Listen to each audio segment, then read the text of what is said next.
তো কালকে সকালে আবার দৌড়াতে হবে আমার, শুধু দৌড়ি এই কাজ। কটা দিন মানে এত ব্যস্ত হয়ে গেছে আমি, সে আর কি বলবো, বাড়িতে ঠিক মতো থাকতে পারছি না, শুধু এখানে আমি দৌড়াচ্ছি এই। বেরিয়ে যান বেঈমান। টিনাকে আজ টিনা একটা মানে অচেনা ছেলের সঙ্গে সম্পর্ক করে আজকে আমাদেরকে রাত 2টোর সময় দৌড় করাচ্ছে। মানে জানি না আমাদের কপালে কি আছে। এই দেখো আমার ছেলেকে নিয়ে রাত 2টোর সময় দৌড়াদৌড়ি করতে হচ্ছে। আমার ছেলেকে বাঁচাও তোমরা, আমার ছেলেকে নিয়ে ছেলেটাকে নিয়ে রাত 2টোর সময় আমরা সবাই মিলে দৌড়াদৌড়ি করছি। ওর মা বাবা এসে জোর করে আমাদের বাড়ি থেকে নিয়ে গেছে ওকে। ছেলের কথা একবার কেউ বলেনি, নিয়ে গিয়ে সোজা থানায় গিয়ে কেস করে দিয়েছে। আর পুলিশ বারবার করে আমাদেরকে ফোন করছে। তো বাড়ি থেকে পালিয়ে এখন ঘুরে ঘুরে বেড়াচ্ছি। তো তোমরাই বলো আমি কী করবো? আজকে ও যদি অন্য কোথাও সম্পর্ক করে সেটার দায়ী কি আমাদের? আর সেটা আমি স্বামী হয়ে কী করে মানবো সেটা বলো তোমরা? আমি মানতে পারি একটা স্বামীর ঘরে থেকে সে যদি অন্য কারোর সাথে সম্পর্ক করতে থাকে, তো সেটা আমি কী করে মানতে পারবো? একটা স্বামী মানতে পারে একটা স্ত্রীর অন্য জায়গায় সম্পর্ক? সেটা বলেছি বলে আজকে আমাকে এত বড় শাস্তি দিচ্ছে, আমার ছেলেকে শাস্তি দিচ্ছে, আমার মা বাবাকে শাস্তি দিচ্ছে। দেখো আমি অন্য একটা জায়গায় এসে লুকিয়ে রয়েছি, এই মায়ের কোলে ছেলেটা ভয়ে আটো হয়ে রয়েছে। বাবা এখানে জানি না কী করবো। তবে আমি তোমাদের কাছে বিচার চাইছি, কী করবো তোমরা বলো? তোমরা কী করে করতে পারি আমি এখন? ওকে কী করা উচিত? পুলিশের কাছে ধরা দেবো? ধরা দিলে তো মেরে ধরে ছেলেটাকে আমার কাছ থেকে নিয়ে যাবে। ওই ওর পরপুরুষের সঙ্গে ও সংসার করবে। ছেলেটার কী অবস্থা হবে? আমার ছেলেটার কী অবস্থা হবে? আমার ছেলেটা তো আমার। আমি টিনাকে রিকোয়েস্ট করে বলেছি যে ছেলেটাকে আমাকে দিয়ে দাও, আমার বিয়ে শাদির কিছু দরকার নেই, ছেলেটাকে নিয়ে আমি সারা জীবন চলবো। তোমার দরকার পড়ে তুমি 10টা বিয়ে করো, কি আমার কোনো আসে যায় না তাতে, তুমি যাও তোমার মতো। সেটা হলো না, ও আমার কাছ থেকে তো গেলই, বরঞ্চ আমাদেরকে কেসে ফাঁসিয়ে দিয়ে তারপরে পালিয়ে যাক যে করে হোক গেছে। ওর পুরো ফ্যামিলি মিলে আমাদের বাড়িতে এসে ওকে নিয়ে গিয়ে থানায় গিয়ে সব কেস ফেস করেছে। তো যাই হোক, আমরা এখন খুব বিপদে আছি। তো তোমরাই বিচার করো। আজকে আমি এই ভিডিওটা করলাম আমাদের কথাগুলো, আমার মনের কথাগুলো তোমাদেরকে জানানোর জন্য, আমার কষ্টের কথাগুলো তোমাদেরকে জানানোর জন্য। তো জানি না কি হবে, ভগবান কি করবে আমাদেরকে, আমাদের বাচ্চাটাকে কি করবে, আমার বাচ্চাটার কি হবে, আমার বাচ্চাটাকে কি করে বাঁচিয়ে রাখবে কি না সেটা আমি জানি না। আমার বাচ্চাটাকে তোমরা ঠাকুরের কাছে প্রার্থনা করো, আমার বাচ্চাটা যেন সুখে থাকে, শান্তিতে থাকে। দেখো তোমরা একটু মুখের দিকে একটু তাকিয়ে দেখো, কি করবো বলো তোমরা?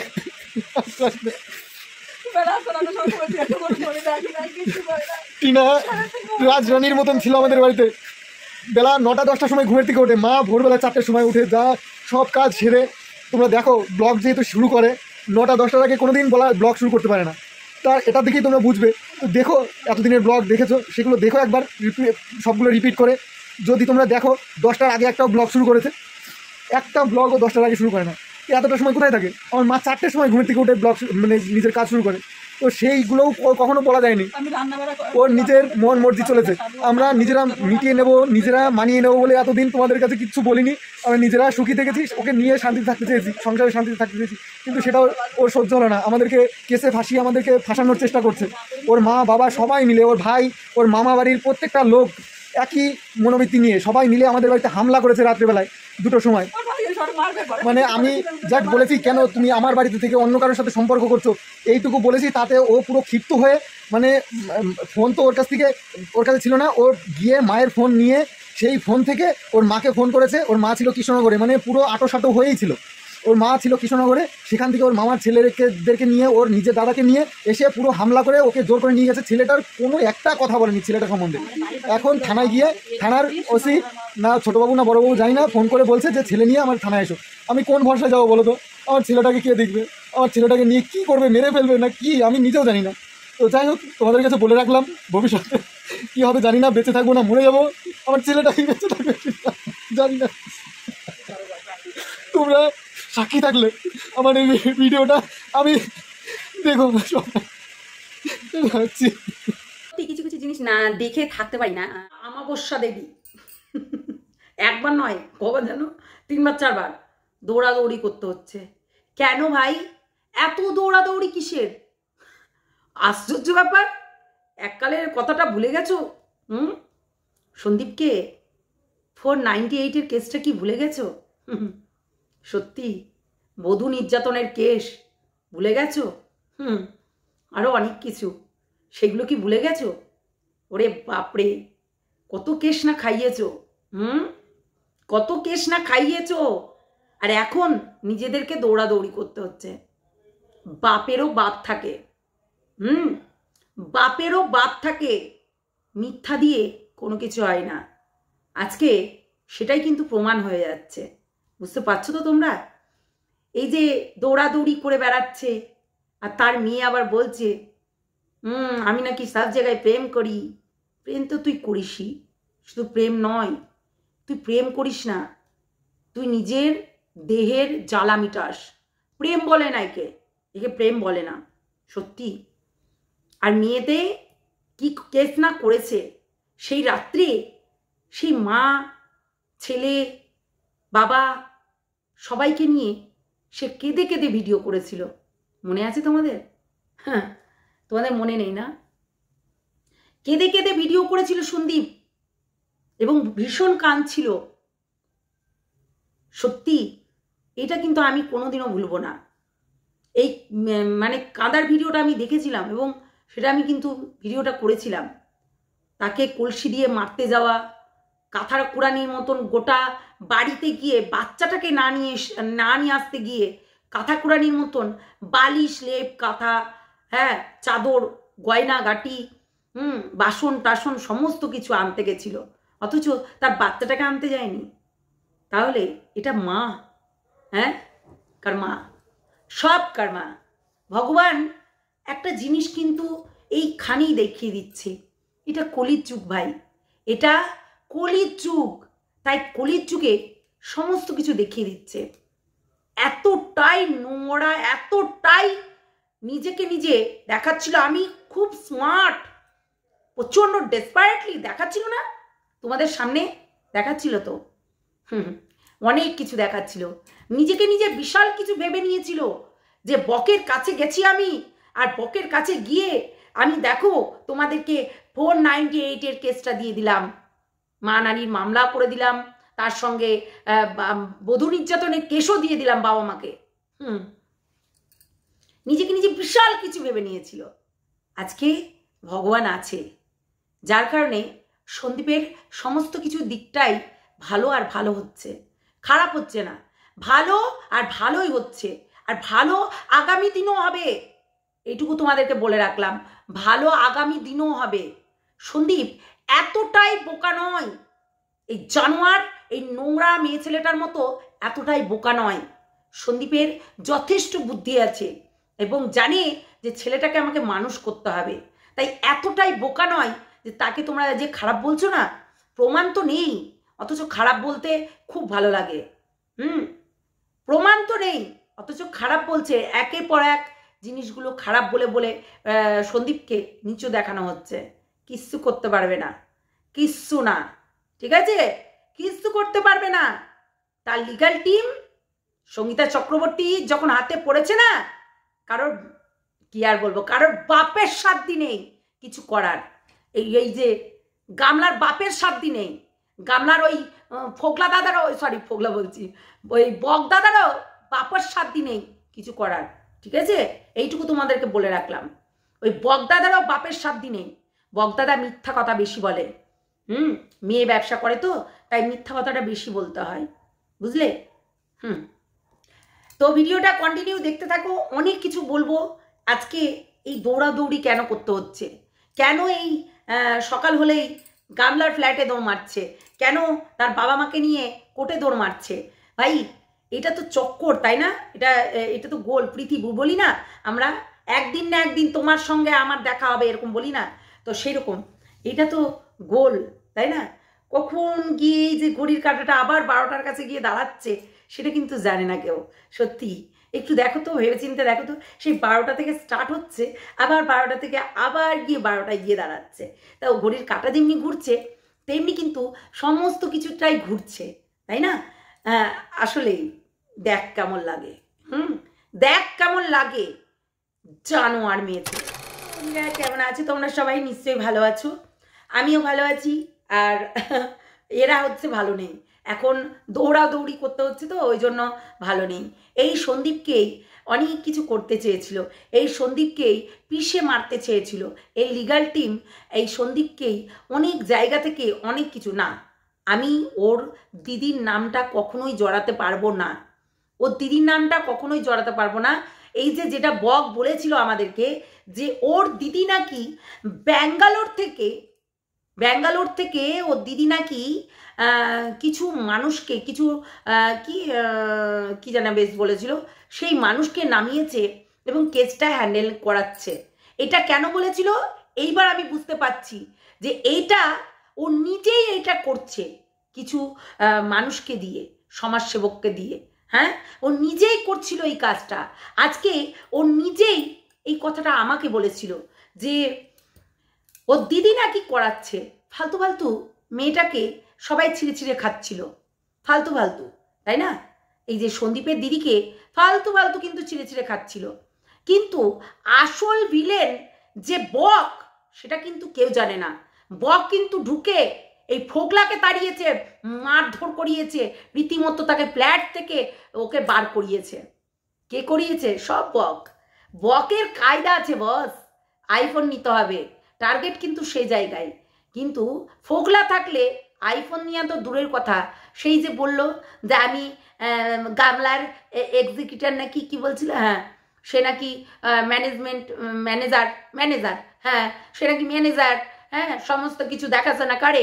তো তার জন্য কিন্তু সে আর কিছু করতে পারছিল না, যেহেতু মেন পয়েন্টে যে ও বসেছিল, যার কারণে কিন্তু সে কিছুতেই ওই কাজটা করতে পারছিল না। মানে চিটিংবাজি করে পয়সা নেওয়া। অ্যাকচুয়ালি দেখো, একটা বিষয় ভাবনা চিন্তা করো তোমরা, এই যে চিটিংবাজি করে বক যে রীতিমতো গামলার থেকে একাধিক বলছি, অধিকাংশ টাকা পয়সা খিচেছে, অধিকাংশ। তা হচ্ছে এখন বারবার করে বারণ করছে ফোকলা যে কেন তুমি টাকা পয়সা ওকে দেবে, কেন টাকা পয়সা দেওয়া, অত টাকা পয়সা দেওয়ার কি আছে? কেস করতে এত লাগে নাকি? আর বারবার করে কেস ঠুকেই যাচ্ছ, অকারণে কেস। সত্যি সন্দীপকে অকারণে কেস খাইয়েছে, অকারণে, কোনো লজিক দেখাতে পারিনি। আচ্ছা তোমরাই বলো, মিথ্যে কেস কখনো কেস হয়? এই যে অকারণে টাকা পয়সা থাকলে কিন্তু আমি কেসের পর কেস চালাতে পারি, তাই না? আমি কেসের পর কিন্তু কেস চালাতে পারি রীতিমতো, অকারণে। তো অকারণে কোনোদিনও কাউকে ওই ফেক কেস দিয়ে কাউকে ঢুকানো যায় না জেলে। না হলে সেই দিনকে রাত্রেবেলায়, ওই যে 14ই আগস্ট না কত আগস্ট, এই সেদিনকে রাত্রেবেলায় অকারণে ভালোই একটা কেস দিয়ে দিয়েছিল সন্দীপের নামে, ঠিক আছে? যে মারধর করে বধূ নির্যাতনের কেস। এটা কিন্তু মারাত্মক একটা জিনিস, বধূ নির্যাতনের কেস। সে নিজের স্বইচ্ছায় বেরিয়ে গেল বাড়ি থেকে, রীতিমতো ট্রলি ব্যাগ সহকারে নিয়ে, তারপরে আবার বধূ নির্যাতনের কেস দিয়েছে। ভাবা যায়? সত্যি সন্দীপকে পিষে মারার অনেক প্ল্যান করেছে। এমনকি ফোকলাও বলেছে যে ওকে ফাঁসির দড়িতে চাপানোর অনেক প্ল্যান করেছে, এটা কিন্তু বলেছে। ফোকলাও কিন্তু স্বীকার করেছে যে এই যে প্ল্যানিং করেই কিন্তু এই যে তার ভিতরে কিন্তু আছে, এই যে কি যেন ঘোড়ামুখী দালালও আছে কিন্তু। রীতিমতো দালাল বলতো না আগে, তোমরা শোনোনি? এই বাড়ি যাবি না, এই ওর কাছে যাবি না, এই ওর কাছে এই করবি না, বলতো না? এরকম করে বলতো। কেন জানো? যেহেতু ওর কেসটা একদম এই MS ফ্যামিলি মন্দিরার মতন যাতে না হয় সেই রকম জিনিসটা করেছিল। আর মন্দিরার তো তোমার হচ্ছে হয়ে গেল, মন্দিরার তো একদম কেসটা অন্যরকম হয়ে গেল, তাই না? তো সেটাই ভেবেছিল যে মন্দিরার মতো যাতে কেসটা না হয়। এই মন্দিরার মতো যদি কেস হয় তাহলে আবারও ও কেস খেয়ে যাবে, যে কারণে কিন্তু এই জিনিসটা করেছিল যে যাতে মন্দিরার মতো যেন না হচ্ছে, ওই সন্দীপ আর সোমনাথ আর মন্দিরা এক হয়ে গেছিল। এবার তারপরে যখন বর্ব এক হয়ে যায় তাকে তো কেস খাওয়াতে পারবে না, এই কন্টেন্ট পাচ্ছে না। তো যেহেতু এই গামলার ক্ষেত্রে কিন্তু একদম ঠিক অপোজিটটা করেছিল এই দালাল, ঠিক আছে? দালাল কিন্তু বারংবার বারণ করছিল কিন্তু একদম যাবি না। তো কেসগুলো দিতে এই বগদাদার সঙ্গে যুক্ত হয়ে কেসগুলো কিন্তু দিয়ে গেছে সন্দীপকে। কি হলো, কি হয়েছে সন্দীপের, কি বলবো, ও বাঁকা করতে পারেনি। বললামই তো, যেখানে সঙ্গীতা চক্রবর্তী দাঁড়িয়ে আছে, কারোর বাপের সাধ্য নেই যে সন্দীপকে গায়ে টাচ করার কিংবা ওই জেল খাটানোর, ঠিক আছে? এতগুলো কেস দিয়েও পারলো না। বধূ নির্যাতনের কেস কম কেস মনে করো না, তাকে নিয়ে গিয়ে লকারে ভরে উদুম কেলানি দিবে, ঠিক আছে? সেই রাতের কথা আমি ভুলে যাইনি। সন্দীপকে কিভাবে অত্যাচার করে, তার ফ্যামিলিকে অত্যাচার করে, তার মা একটা বাচ্চাকে কোলে নিয়ে কান্নাকাটি করছে, রীতিমতো কান্নাকাটি করছিল। এখনো পর্যন্ত আমার সেই ভিডিওটা আছে এবং তোমাদেরকে দিয়েও দিলাম আর কি, এটা না দেখালে নয়। যার কারণে সত্যি ভাবা যায় কতটা নির্লজ্জ, কতটা বেহায়া, একদম থার্ড ক্লাস। আর আজকে দৌড়াদৌড়ি করতে হবে না, আরও দৌড়াতে হবে, আরও দৌড়াতে হবে। অপেক্ষা করো, আরও দৌড়াতে হবে। কী দৌড়িয়েছো? তোমার মেয়ে তো ভিডিও দিতে পারছে না, মানসিক শান্তেলান হিল গায়া হয়, হ্যাঁ, মানসিক রোগী হয়ে গেছে। তোমার মেয়ে দৌড়াদৌড়ি কেন, অনেক কিছু করে বেড়াবে। তোমার মেয়ের পুরো শেষ জীবন, ঠিক আছে? এই যে তোমার মেয়ে খুব গরম দেখাতো নিজের রূপের, নিজের শরীরের, বাবা কি গরম, আমাকে পেঁচে পেঁচে খেয়েছিস, আমাকে এই করেছিস বলতো। কিন্তু আমরা দেখতাম তার ব্লগে রীতিমতো তার মা বাবা, তারপরে ছেলে, সমস্ত কিছু সবাইকে নিয়ে বসে বসে খাচ্ছিল। অথচ এ মিথ্যা কথা বলে, মানে কতটা শয়তান হলে এই ধরনের কথাগুলো বলতে পারে। সত্যি ভাবা যায়। আজকে কারমা ভগবান উপরে আছে আর দেখছেও, দিনরাত সেই করে, তাই বিচারটাও তার হাতেই। আর সঙ্গীতা চক্রবর্তী উপলক্ষ, মানে ভগবান করাচ্ছেন ওনাকে দিয়ে, তাই জন্যই তো করছে, তাই না? আজকে দেখ আজকে কেমন লাগে, দেখেছিস? এতদিন সন্দীপের বাবা মাকে নাকে দড়ি দিয়ে ঘুরিয়েছিস, আজকে তোর বাবাকে মাকে নিয়ে ছুটতে হচ্ছে বসিরহাট কোর্টে, দৌড় মারতে হচ্ছে। তোর মায়ের ঘুম নাই, তোর মাথা যন্ত্রণা, তোর এইসব যন্ত্রণা করছে, বিরক্ত লাগছে, ঘুম পেরে উঠতে পারছিস না, পরের দিন উঠতে হচ্ছে, মানে যাচ্ছে তাই অবস্থা, যাচ্ছে তাই। তোর মা হচ্ছে দৌড়াদৌড়ি করছে, ফ্ল্যাট বাড়ি করতে হচ্ছে তাকে। মানে ভাব, চিন্তা কর, আরও করতে হবে। এইরকমই চলবে, বুঝলি? এইরকমই চলবে। লাগা, কত লাগাচ্ছিস, লাগা লোক, হ্যাঁ, কিছু করতে পারবি না। ওই ফোগলার মতো বেয়াদব কোনো কিছু ওই মানে করে রাখিনি, ওই বেয়াদবকে তাড়াতে পারবি, ঠিক আছে? ওই রকম মানুষের জায়গায় অন্য মানুষ হলে না, কি আর বলবো, এতদিন চ্যারেট হয়ে যেতি, চপের চুল, মানে মায়ের ভোগে চলে যাবে, এতদিন হয়ে যেত। সত্যি খুব সাহস, অনেকেই বলে গেছো আমার কমেন্ট বক্সে, প্রচণ্ড সাহস, প্রচণ্ড উদ্ধত্ত দেখায় এই মহিলাটা। কবে দেখবে এরা, এই যে অর্ক, এই যে ওই কি যেন নামটা, বেশ শুভ বলো, এই সত্য বলো, অনেকেই আছে, হ্যাঁ, এরাই কবে না ওকে ড্যাশ করে ঝুলিয়ে দেয়, একটু দেখে নিও। কেননা এই কারণে একাধিক মেয়েরা এইভাবেই যাচ্ছে।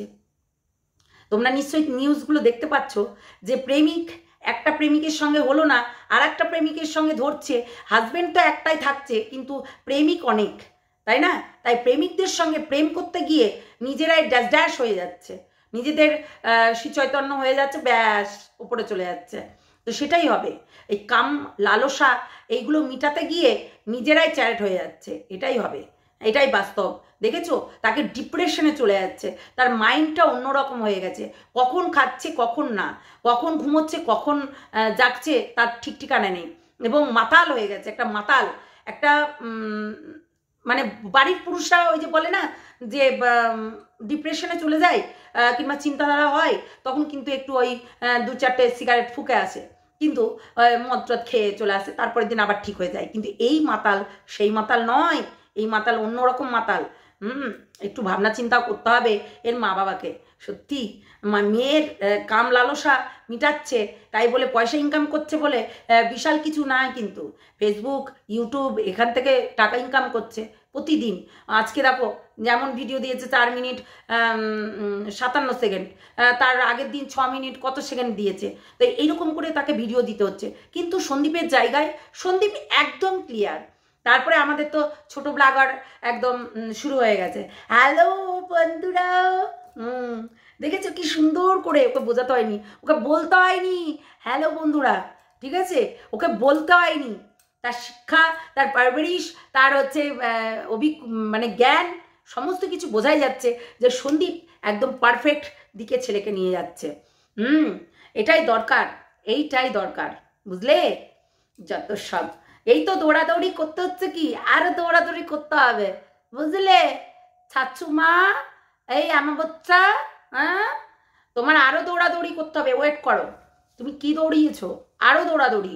সন্দীপের মায়ের, সন্দীপের বাবার আর ওই বাচ্চা শিশুটার যতটা জল বেরিয়েছে তার 4 গুণ জল বেরোবে এই চোখ দিয়ে, অন্য কোনো জায়গা না, এই চোখ দিয়ে বেরোবে, বুঝতে পারলে? ফ্যামিলি কেমন করে ওই অনেক অনেক কিছু করছিল না সন্দীপের নাম নিয়ে, হ্যাঁ অনেক অনেক কিছু চলছিল না, সব আস্তে আস্তে ফেরত পাবে, বুঝলে? তো চলো বন্ধুরা, টাটা, সবাই ভালো থেকো, সুস্থ থেকো, সাবধানে থেকো। আর যারা নতুন দেখছো আমার এই চ্যানেলটাকে অবশ্যই সাবস্ক্রাইব করে নেবে, বেল আইকনটা অবশ্যই বাজিয়ে রাখবে, তাহলে নোটিফিকেশনটা আগে পৌঁছাবে তার জন্য। আর কমেন্ট করতে ভুলো না, একটা লাইক দিতে ভুলো না। চলো টাটা।